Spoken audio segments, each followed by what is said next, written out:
Malam itu desa Kaliselikur menjadi geger seketika. Orang-orang desa terbangun demikian mendengar kentongan bersaut-sautan. Mereka bergegas menuju ke rumah kepala desa. Kepala desa dan istrinya masih membicarakan peristiwa yang baru saja terjadi, yang terasa agak ganjil, agak aneh. Sekali lagi kepala desa mendesak Jongkong pembantunya agar mau menceritakan apa yang baru saja dilihatnya. Tutur Tinular, Naga Puspa Kresna. Kau jangan bicara sembarangan, Jongkong. Benar, Pak. Saya tidak berdusta. Saya benar-benar melihat bahwa Nini Mendur sedang bertengkar dengan seseorang di ruangan bilik saya. Saya kenal betul suara Nini Mendur. Tapi itu tidak mungkin, Jongkong. Mendur tidur bersamaku. Iya.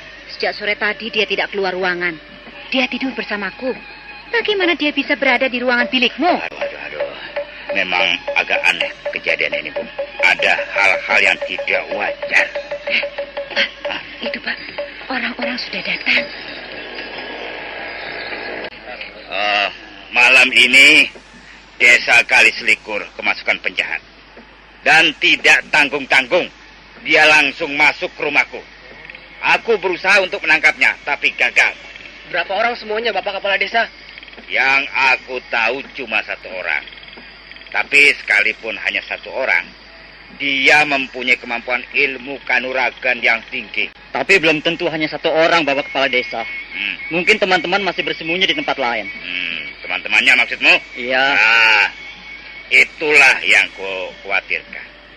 Karena itu kita jangan memberinya kesempatan atau peluang untuk kembali ke desa kita ini. Ya? Ya. Kita harus menangkap orang itu. Kita harus memburu orang itu dan menangkapnya. Kami semua sudah siap untuk mengamankan desa Kaliselikur ini, Bapak Kepala Desa. Bagus. Ya. Kami tidak senang ada orang asing mengganggu ketentraman hidup kami. Ya. Baiklah. Tapi kita jangan berangkat semuanya. Saya minta ada 10 orang menunggu rumahku. Dan selebihnya, mari ikut aku. Kita kejar orang itu. Kita usir dia dari desa Kaliselikur. Kurang lebih 40 orang warga desa Kaliselikur segera berangkat meninggalkan rumah kepala desanya. Mereka berjalan sambil menggenggam senjatanya masing-masing. Ada yang membawa tombak, ada yang menggenggam keris, dan sebagian di antara mereka membawa obor untuk penerangan di jalan. Sementara itu, Arya Kamandanu masih terus berusaha mengejar Nini Mendur. Dengan menggunakan aji seipi angin, Arya Kamandanu berlari bagaikan terbang di atas permukaan tanah. Tapi dia merasa kesal sekali karena masih juga kehilangan jejak. Nini Mendur tiba-tiba lenyap di balik tikungan sebuah bukit batu.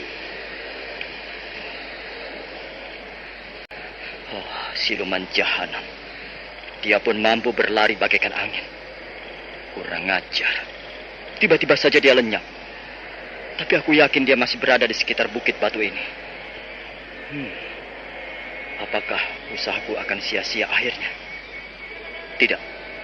Aku harus dapat menangkap siluman itu. Aku harus dapat memperoleh kekuatan dari naga Puspa Kresna. Apa yang kau cari di tempat ini, Kamandanu?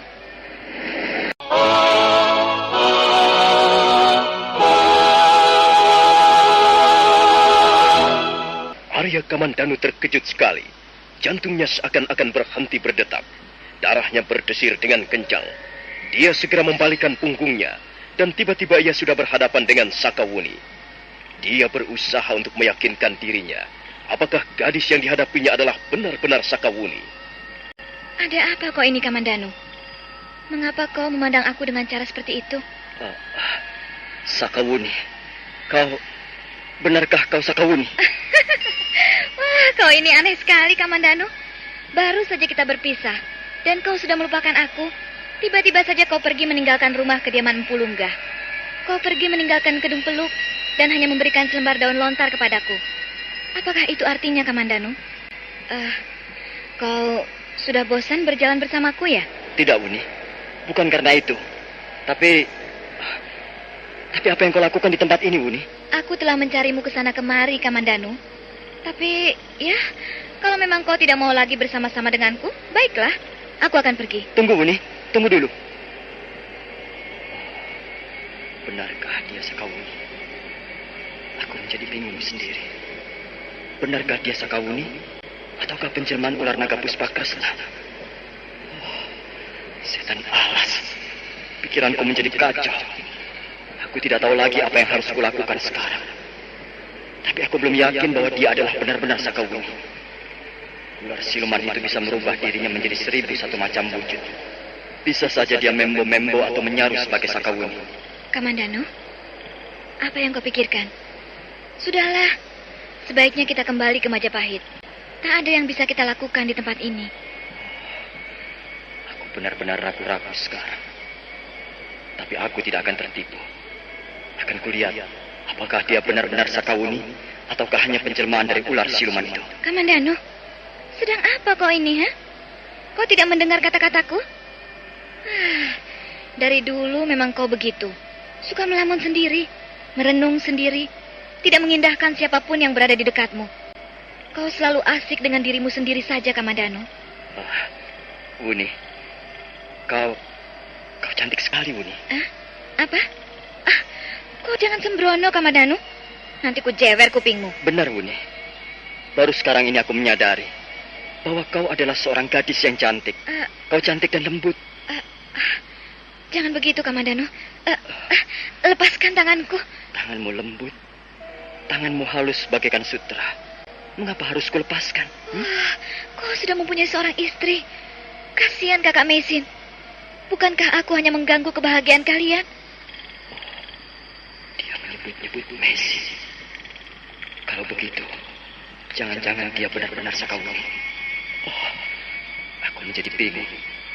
Kalau benar-benar Sakawuni, alangkah malunya aku. Apa yang kau lakukan ini, Kamandanu? Lepaskan tanganku. Kita berdua sedang menjalankan tugas dari Gusti Prabu Kertarajasa. Kita harus menggunakan waktu kita sebaik-baiknya. Tidak seharusnya kita melalaikan tugas-tugas kita.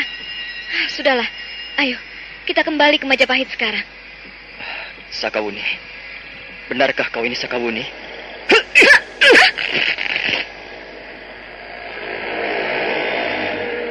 Secepat kilat Arya Kamandanu menyampar pakaian Sakawuni dan menariknya dengan cepat. Sakawuni menjerit sambil berusaha untuk menutup pundaknya bagian kiri. Tapi Arya Kamandanu sudah terlebih dulu dapat melihat nodah hitam. Nodah hitam yang merupakan ciri-ciri dari ular naga Puspa Kresna. Kurang ajar kau, Kamandanu. Kau ingin memperkosa aku ya? Kurang ajar. Rupanya kau seorang laki-laki yang berwatak bejat. Maaf, Sakawuni. Aku terpaksa melakukannya.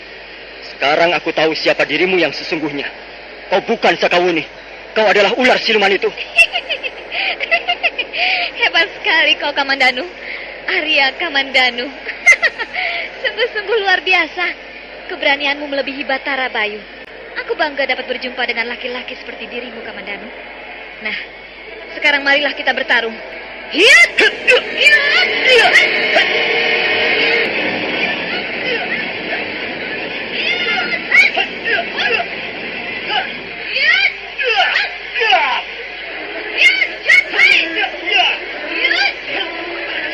Ada orang yang sedang bertarung. Wah, benar-benar. Kalau begitu, benar apa yang dikatakan Jongkong. Ada dua orang yang rumahku. Seorang laki-laki dan seorang perempuan. Tapi nampaknya Jongkong salah lihat. Iya, bukan ini Mendur, Bapak Kepala Desa. Ya, jelas dia bukan anak gadisku. Tapi rupanya memang ilmu kanuragan mereka seimbang. Nampaknya si perempuan tidak kalah dengan laki-laki itu. Lihat. Sekarang bagaimana Bapak Kepala Desa? Apakah kita akan sergap mereka bersama-sama sekarang? Jangan. Kita tunggu saja. Kita tunggu apa yang akan terjadi. Ya. Lihat, mereka menghentikan pertarungan. Cukup, Kamandanu. Kau tidak akan dapat mengalahkan aku. Aku tidak peduli. Apakah aku akan dapat mengalahkanmu atau tidak? Yang jelas aku tidak akan membiarkanmu lolos. Kemanapun kau pergi, aku akan mengejarmu, memburumu, bahkan sampai ke ujung dunia sekalipun. Bagus sekali. Semangatmu bernyala-nyala bagaikan Sang Hyang Bagaskara. Tapi kasihan sekali kau, Kamandanu. Usahamu hanya akan sia-sia belaka. Kau tidak perlu menggertakku. Kau boleh bersembunyi di ujung dunia ini, atau di balik mulut cakrawala. Tapi aku tetap tidak akan melepaskanmu. Hei, dengar, Kamandanu. Kalau kau memang seorang pemberani, ikutlah aku. Kalau memang kau seorang jantan sejati, ayo, kejarlah aku. Tangkaplah aku. Selesai berkata, Sakawuni yang sebenarnya hanyalah penjelmaan dari ular naga Puspa Kresna segera melompat. Tubuhnya seketika hilang di balik kegelapan bukit. Arya Kamandanu tersentak, wajahnya menjadi geram. Jangan lari kau, hai siluman! Aku tidak akan melepaskanmu. Aku akan terus memburumu sampai ke sarangmu. Mereka pergi, Bapak Kepala Desa. Lihat, mereka dua-duanya pergi. Iya. Ya, mari kita kejar mereka. Bapak Kepala Desa, jangan sampai mereka lolos. Tidak usah, tidak perlu. Mengapa? Kita sudah jauh-jauh sampai di sini. Kita harus dapat menangkap mereka, Bapak Kepala Desa. Apa kau tidak tahu arah tujuan mereka? Coba, ingat baik-baik.